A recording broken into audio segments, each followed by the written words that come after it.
If you want to stop hosting or auto-renewal, this video will walk you through the process step by step so you can turn off renewal before your next billing cycle. This is especially helpful if you no longer need your hosting plan, want to avoid unexpected charges, or simply want more control over your subscriptions. Before we begin, if this tutorial helps you out, go ahead and hit the like button and subscribe for more quick software and platform guides just like this.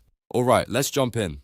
First, log into your Hostinger account. You can do this from your browser by going to the Hostinger website and entering the email and password linked to your account. Once you're inside, you'll land on the main dashboard where you can manage your hosting, domains, and billing settings. Now look at the left-hand menu and click on Billing. This is where Hostinger keeps all of your payment information, invoices, and subscription details in one place. After that, go to Subscriptions. This section shows every active service tied to your account, including hosting plans and other renewals that may be set to continue automatically. Next, find the plan you want to stop renewing and select it.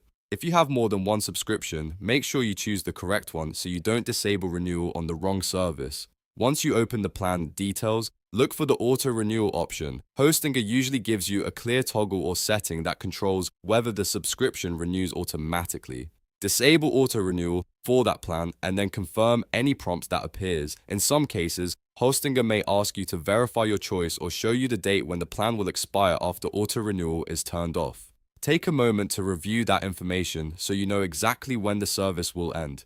It's also a good idea to check your billing email or account notifications afterward to make sure the change was saved successfully. If you're planning to move your website somewhere else or back up your files before the plan expires, now is the perfect time to do that.